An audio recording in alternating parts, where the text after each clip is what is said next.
João, o Fed vinha cortando os juros no final do ano passado e interrompeu por causa das incertezas das tarifas. Agora estamos no 9º mês desde essa pausa.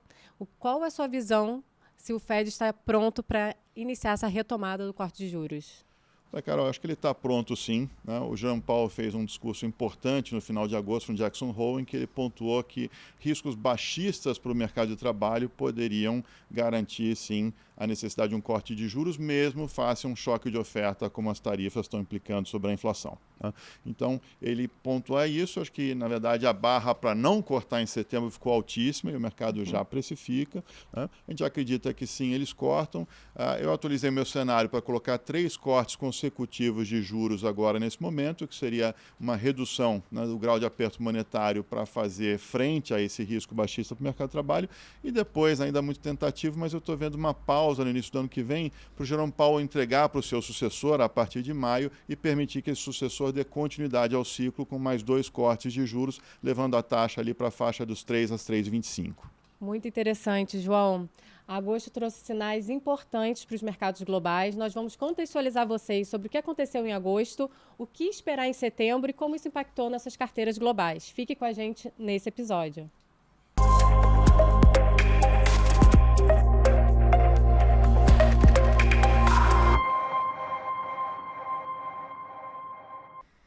E começa agora mais um episódio do Offshore Connection, o programa que conecta você com os investimentos internacionais. Como a gente já começou falando aqui, agosto foi um mês que trouxe sinais importantes e relevantes para a economia global, que impactou os portfólios globais.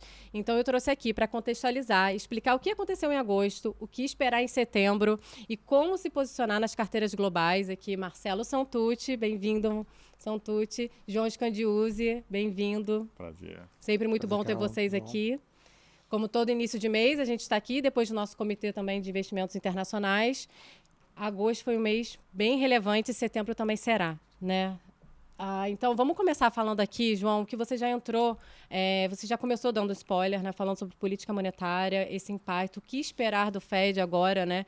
Está próximo de uma retomada do início de corte de juros? Sim. Quer dizer, como eu falei, o Powell, ele sinalizou, né, uma alta probabilidade desse evento. Acho que como o Banco Central nunca vai ser super explícito, mas tanto quanto eles podem ser, ele foi, né? Então, eles estão dando valor a essa questão do risco baixista para o mercado de trabalho, porque o mercado de trabalho ele é muito não linear, né? Quando as coisas começam a piorar, elas pioram rápido. Então, o Banco Central vendo um risco baixista, mesmo estando em pleno emprego, ele está mais atento a isso e está disposto a atuar isso. Então, a gente acredita que ele vai vir aí com alguns cortes, né, que é um pouco um seguro, né, uma vacina contra essa desaceleração, né, com esses cortes seguidos que a gente vê até o final do ano, né? É um Banco Central que está mais dividido, está um pouco sob pressão política, então está tendo um pouco mais de dissenso ali nas falas, mas a gente acredita que o Powell tomou basicamente a liderança, né, e vendo esses riscos, o mercado de trabalho resolveu cortar os juros, mesmo num contexto em que ainda tem um repasse das tarifas para a inflação, né, mas ele assumiu que tende a ser algo transitório, como costuma ser com choque de oferta. Então, uma alta de preços pontual e tal, e ele vai olhar mais nesse momento para esse risco de mercado de trabalho, tentando equilibrar essas coisas. Então, foi um comunicado, sem dúvida alguma, importante, né, e que, na nossa visão, está bem precificado hoje pelos mercados. Na verdade, o mercado hoje está com 56 bases até o final do ano, a gente está com 75, né, mas até o final do ano que vem está muito próximo, né, o que a gente vê de corte de juros e o mercado também, né? Então, é isso que a gente está vendo em relação a essa questão da política monetária. Então, a expectativa de início de cortes agora em setembro, da retomada, né? De retomada com 25 bases, né? Não acredito que tenha a menor necessidade de nada mais forte. Claro, vai ter coisas importantes agora para olhar em setembro, tem o próprio payroll, né? A gente vai ter a revisão anual dos dados de payroll também, que deve ser negativa, como foi o ano passado. Outro dia, o Christopher Waller, que é outro membro do Fed, né, ele falou que pode ter uma revisão nas contas dele de 60 mil para baixo por mês, né? Então, são coisas que vão se acumulando e que apontam nesse sentido de o Fed olhar também com mais carinho para essa perna que é do mercado de trabalho no seu mandato.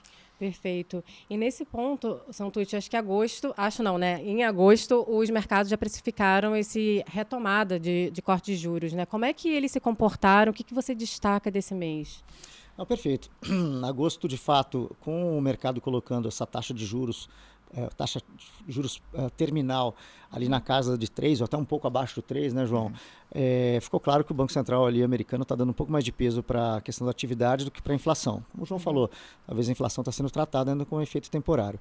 E o efeito disso é que as curvas de juros acabaram incorporando esses retornos menores, ou seja, como a taxa de juros futura ela caiu, está em níveis menores, os portfólios se apropriam, a parte de renda fixa, desses ganhos.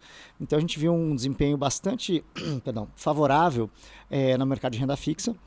E a nossa alocação, inclusive, que dentro da renda fixa você tem um risco de papéis soberanos, papéis ligados à inflação, papéis de grau de investimento, de high yield, de emergentes.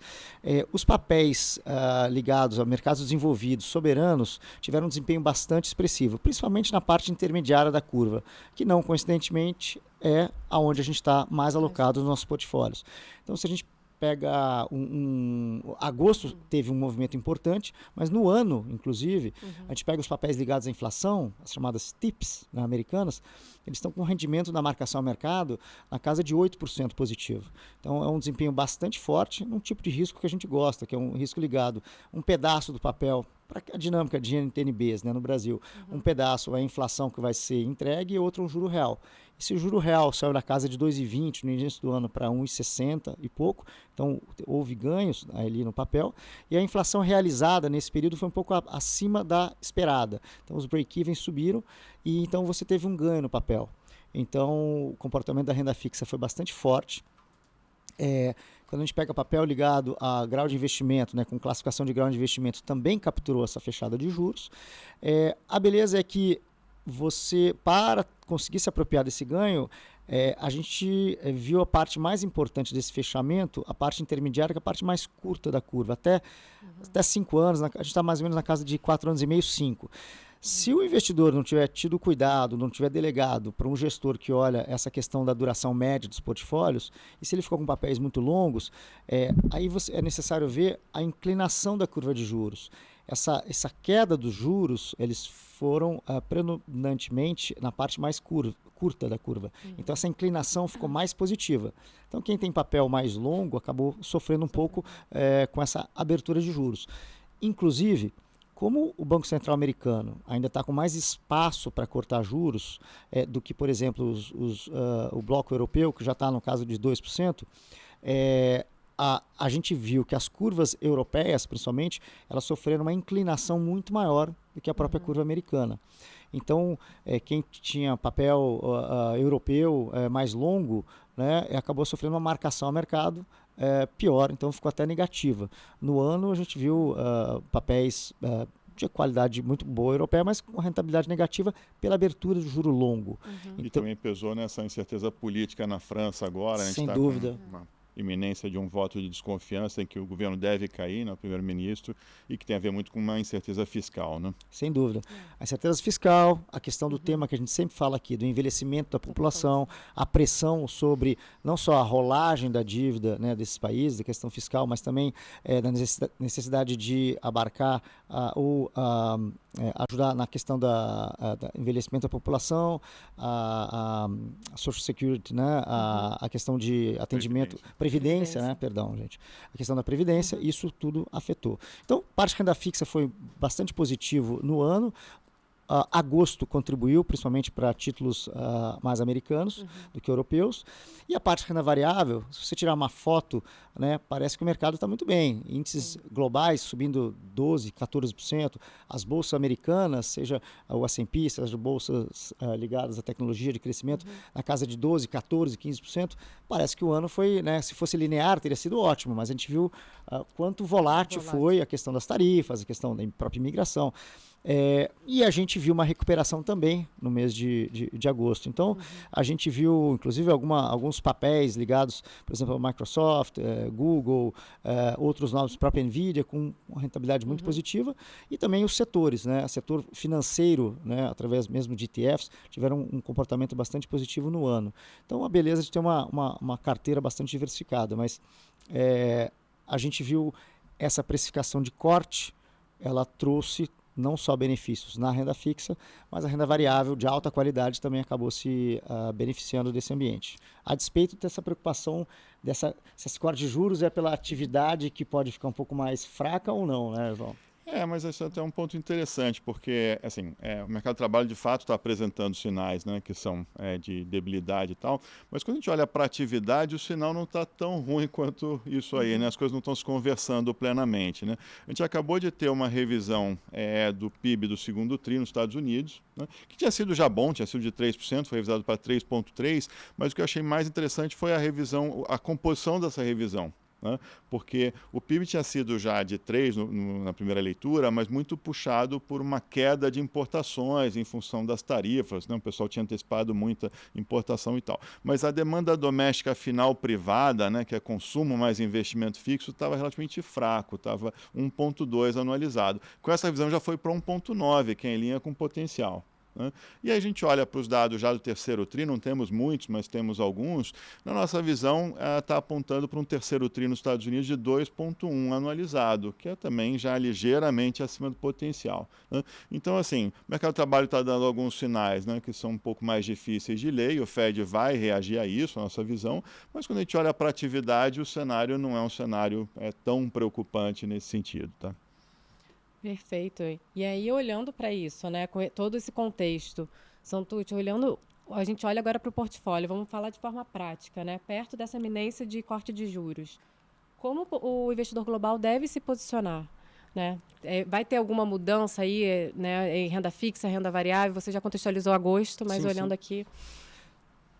Carol, o que a parte da profissão nossa aqui, da atividade nossa, né, nós três aqui, é ajudar esse investidor a saber como se posicionar. Exatamente sua pergunta. E como a gente está olhando todo dia os preços e o que está embutido nos preços, é importante, por exemplo, poxa, o que eu vou fazer agora? Se o investidor esperou, nossa, agora que o Banco Central americano vai cortar juros, vou comprar, né, alguma coisa. Mas a parte importante do trabalho é ver o que está nos preços já, o que o mercado já antecipou ou não.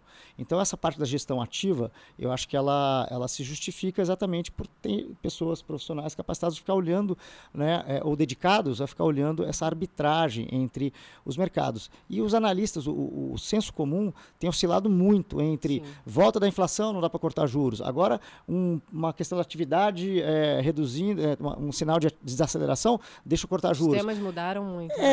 Os temas não mudaram tanto. A interpretação deles tem mudado. E eu acho que a gente tem sido bastante feliz em perceber quando o mercado exagera ou não. Neste caso, neste momento, a gente está bem alinhado, na verdade, com o que o mercado está precificando. Então, acho que o cuidado do investidor está aliado a um assessor, né, uma instituição e profissionais que estão olhando dedicados a essa arbitragem. A primeira, se o investidor fazer a alocação internacional, acho importante, porque o mercado vai continuar dando oportunidades. Esse crescimento robusto ainda, saudável, que o João está falando, é importante para os Estados Unidos. A questão das tarifas trouxe incerteza, mas, por outro lado, gerou oportunidades. Chegou algum momento ali em abril, os preços da renda variável estavam operando muito abaixo das suas médias históricas. É um ambiente de incerteza. E a gente se posicionou ali em empresas de alta qualidade. O que a gente olha para frente, o que eu diria é o seguinte, a maneira de capturar esse movimento é um perfil, um portfólio que tenha alta qualidade dos seus ativos, sejam eles através de títulos de renda fixa, ações, índices, fundo de índices ou fundos gestores, mas com gestores que saibam escolher essas qualidades. E a qualidade significa o seguinte: num ambiente que a curva de juros tende a ficar mais inclinado, prêmio de risco dos juros maior, pela incerteza, né, do fiscal, de todos os países, não é exclusivo dos Estados Unidos, né, João, Europa, fiscal, mercados emergentes, você tem que saber exatamente qual momento ou em qual tipo de vencimento você está. Quando a gente fala de diferencial de juros e crescimento, inovação, quais países ou quais tipos de ativos ou setores da indústria podem dar esse retorno melhor, sensibilidade à taxa de juros. Então, um portfólio que a gente chama de balanceado é uma primeira maneira de estar expressando isso, né? É um balanceado entre as classes de ativos, renda fixa e renda variável. A gente tem tido felicidade de fazer uma leitura apropriada disso.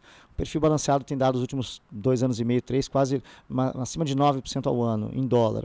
Bastante interessante. Para frente, acho que continua ótimas oportunidades, tanto na renda fixa quanto na renda variável. Talvez os retornos para frente sejam ligeiramente menores. Ainda assim, tem potencial de estar rodando entre 7% e 8% em dólar, uma inflação americana entre 2% e 3%, mais para 3% agora, depois cai, mas que seja um 2% com 2,5%, é um juro, é um retorno potencial para frente, bastante interessante se for atingido isso, é uma inflação mais 4%, 5%, é o que a gente busca achar nos mercados. E quando a gente olha se a taxa final do Fed ficar em termos de próximo de 3%, se você tiver mais de 1% acima, que é títulos de investment grade, vai estar rodando a 4 e pouco, 4,20.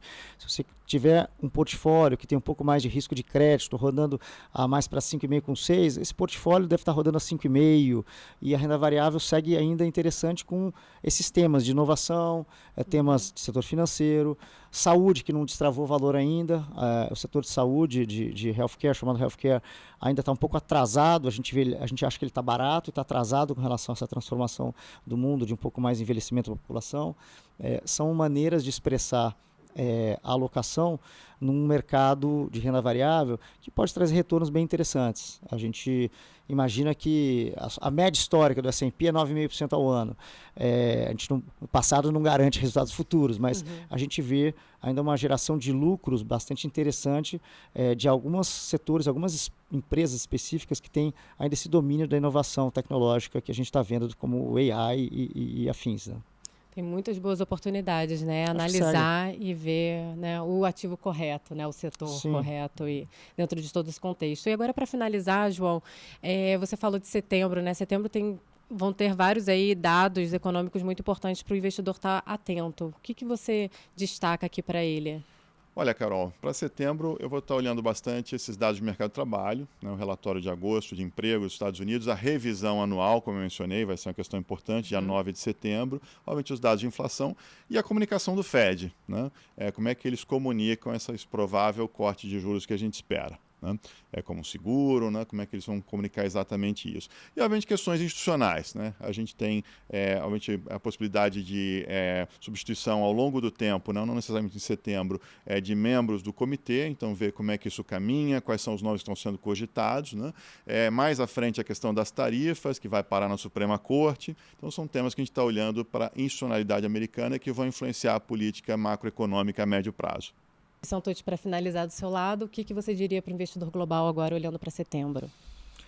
Eu diria para olhar setembro atentamente, acompanhar nossos comentários, análises, mas a beleza acho que é se manter investido em ativos de qualidade. O tempo joga a favor. Quando você tem ativos de qualidade que conseguem fazendo uma alocação através de profissionais dedicados, uma gestão ativa, como nós, por exemplo, você consegue navegar, não é uma linha reta. Né? Os eventos, a gente sabe que os retornos não são em linha reta. E quando a gente vê o investidor olhar só, né, um retorno assim do passado, puxa, eu quero ter este retorno, mas a trajetória é um pouco mais volátil pela natureza dos eventos. Então, acho que uma gestão ativa suaviza isso, mas se manter investido em gestores de qualidade que vão buscar ativos de qualidade e saberem balancear isso de acordo com leitura macroeconômica, leitura de dados de alta frequência, como inflação, atividade, política monetária, acho que é fundamental. Mas deixar o dinheiro investido numa moeda forte, com ativos de qualidade, traz retornos bastante interessantes e é uma maneira talvez mais interessante de ter uma manutenção e, mais do que isso, um ganho de poder de compra global. Acho que esse é o principal recado, se manter investido em ativos de alta qualidade. Ter essa disciplina, né? Excelente. É diversificar, mas é diversificar com estratégia, né? Sim. E por isso que todo mês aqui eu estou com vocês, trazendo, contextualizando o investidor global, para ficar atento, entender o que está acontecendo e fazer o seu portfólio global, né? Então, muito obrigada. Mês agitado, setembro também. Espero vocês no próximo episódio. Obrigada. Obrigado, Carol. Obrigado, Santucci. Carol. E obrigada a vocês que nos acompanharam até aqui. Espero vocês no próximo episódio.